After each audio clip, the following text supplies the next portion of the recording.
अभी कुछ दिनों से हम कश्मीर के बारे में अनेक ऐसे रहस्य सुनते आ रहे हैं जिसे सुनकर हमारी रूह कांप जाती है। लेकिन यह कश्मीर कभी पहले ऐसा नहीं था। यह कश्मीर बड़ा पवित्र था। इस पर अनेक विद्वान और धार्मिक राजा राज्य करते थे। लेकिन जब से उनका यहाँ से गमन हुआ तब से अनीति करने वाले अनेक भ्रष्ट राजाओं ने यहाँ पर राज्य किया। हम एक ऐसा ही इतिहास आपको बताना चाहते हैं। जब यहाँ पर धार्मिक राजा राज्य करते थे, उन धार्मिक राजाओं में एक बड़े ही पवित्र राजा हुए जिनका नाम था यशस्कर देव। यशस्कर देव कश्मीर के बड़े पुण्यमय प्रतापी राजा थे। उनके राज्य में सब लोग बड़ी प्रसन्नता और उत्साह के साथ धार्मिक कार्य किया करते थे। सब और परमात्मा की भक्ति विराजमान थी। कोई किसी के प्रति वैर भाव नहीं रखता था। उनके राज्य में जो व्यापारी बाहर से आते थे वह भी यहाँ से अच्छी मात्रा में धन कमाकर अपने आप को सौभाग्यशाली मानते थे। कहा जाता है एक बार महाराज अपनी सभा में बैठे थे, तभी एक ब्राह्मण वहाँ उपस्थित हुआ। वह ब्राह्मण महाराज की ओर देखकर कहने लगा, हे महाराज, आप इस देश के राजा हैं। आपके राज में प्रजा अत्याचारी अन्याचारी हो गई है। वह किसी की सुनती नहीं है। यहाँ चोरी और ठगाई बढ़ गई है। तुम अपनी प्रजा को संभालो, अन्यथा तुम्हें भी नरक की प्राप्ति होगी। उसके यह वचन सुनकर महाराज ने कहा, मुझसे ऐसा क्या अपराध हुआ है? मेरी प्रजा तो बड़ी धार्मिक है। वह नित्य अच्छे कार्य करती है। भक्ति की तरफ चलने का उनका प्रण है। उनसे ऐसा क्या अपराध बन पड़ा है ब्राह्मण देव, जो तुम इतना नाराज हो रहे हो? तब वह ब्राह्मण कहने लगा, मैं आपको क्या बताऊं हे महाराज, आज मेरे साथ बड़ा ही अन्यायपूर्वक सलूक हुआ है। तब महाराज ने कहा, बताइए तुम्हारे साथ हुआ क्या है? तब वह बताने लगा, कुछ दिन पूर्व मैं आपका नाम सुनकर आपके राज्य में आया था। मेरे मन में यही उत्कंठा थी, यहाँ जाकर कुछ व्यापार करूँगा। ऐसा सोच मैं अपने साथ कुछ पैसे लेकर आया था और आपके राज्य में आते ही पहले मैंने एक गांव पार किया। उसके बाद मैं जैसे ही दूसरे गांव में पहुंचा, मैंने पूछा, यह कौन सा गांव है? लोगों ने बताया, यह लवणोत गांव है। मैं उसका नाम सुनकर सोचने लगा, कश्मीर कितना सुंदर है, कितना पवित्र है। यहाँ पर सब तरफ हरियाली ही हरियाली है। यहाँ आने पर मन शांत हो जाता है। इस प्रकार उस लवणोत गांव में घूमने लगा। रात्रि होने लगी। एक वृक्ष के नीचे मैंने विश्राम किया और अपने पैसों की पोटली अपने सर के नीचे रख दी। मुझे पता नहीं था जिस वृक्ष के नीचे मैं सो रहा था उसके नज़दीक ही एक कुआं था। अचानक से मेरे हाथ से ठोकर खाकर मेरे पैसों की पोटली उस कुएं में गिर गई। अब प्रातःकाल जैसे ही मेरी नींद खुली, मैं विचार करने लगा, मेरे पैसों की पोटली कहाँ गई? तब मैंने इधर उधर ढूंढने का प्रयास किया। तब मैंने कुएं की तरफ देखा, वह पोटली नीचे गिर गई थी। मैं सोचने लगा, इसे नीचे से कैसे निकाला जा सकता है।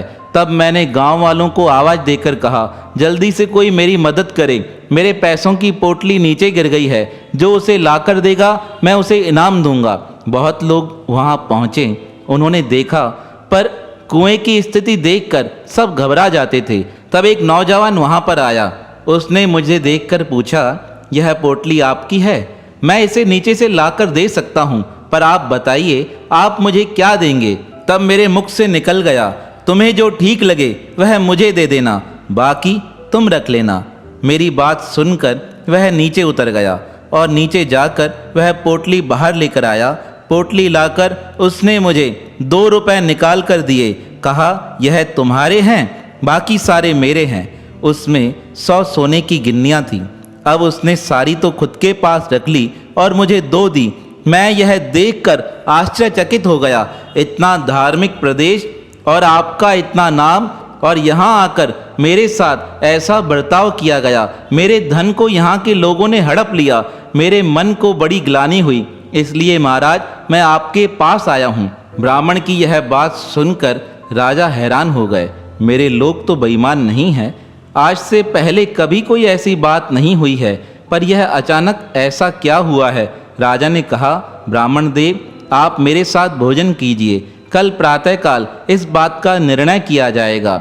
दूसरे दिन महाराज लवणोत्सव गांव में पहुँचे। वहाँ पर सभा बुलाई गई और सभा के मध्य उस ब्राह्मण ने पुनः वह गुहार की, हे महाराज, जो बात कल हुई थी मैंने सारी आपको बता दी है। अब राजा के समक्ष उस नवयुवक को बुलाया गया जिसने पैसे निकाले थे। राजा ने नवयुवक को देखकर कहा, तुम्हें कल ब्राह्मण देवता ने क्या कहा था? वह व्यक्ति कहने लगा, ब्राह्मण देवता ने कहा था तुम्हें जो ठीक लगे मुझे दे देना। मैंने वैसा ही किया है। मैंने कोई चोरी नहीं की है। मैंने किसी प्रकार का कोई धन नहीं चुराया है। इस प्रकार वह अपनी बात कहकर शांत हो गया। अब सारी सभा का ध्यान राजा की तरफ था। सब लोग सोच रहे थे राजा क्या जवाब देंगे, क्योंकि इस व्यक्ति ने कुछ गलत किया ही नहीं है। जैसा ब्राह्मण ने कहा था वैसा ही उसने किया है। जो तुमको ठीक लगे वह मुझे दे देना।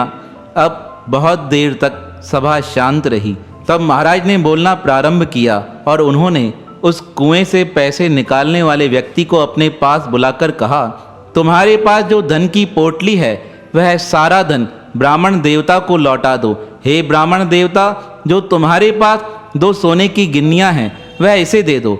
व्यक्ति यह जवाब सुनकर हैरान हो गया। कहने लगा, महाराज यह तो अन्याय है, आपने न्याय नहीं किया है।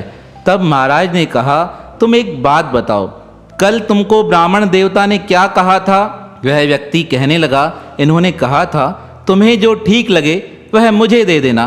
तब राजा ने कहा, पुनः विचार करो, फिर सोचो, तुम्हें ब्राह्मण ने क्या कहा था? वह कहने लगा, तुम्हें जो ठीक लगे वह मुझे दे दो।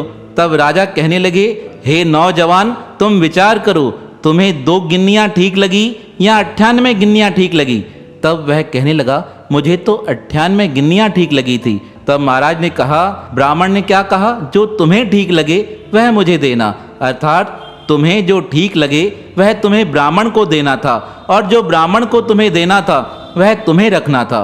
राजा का यह न्याय सुनकर वह नौजवान हैरान हो गया। वह सोचने लगा, मैं तो इस ब्राह्मण को ठगना चाहता था, पर ब्राह्मण के शब्दों द्वारा ही मैं ही ठगा गया। राजा ने क्या तो न्याय किया है।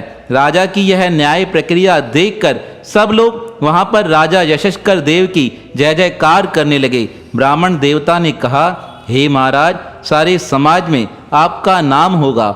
हे राजन, आज आपने नीतिपूर्वक न्याय कर कर अपने देश का सम्मान बढ़ा दिया है। तो हमारे कश्मीर में कभी इस प्रकार बड़े पुण्यमय और धार्मिक राजा राज्य करते थे। आज की जैसी परिस्थिति है वह उनसे बिल्कुल भिन्न थी, पर हम सबको मिलकर एक पुनः प्रयास करना है कि वापस वह कश्मीर बड़ा सुंदर सबके लिए स्वर्गमय बन सके।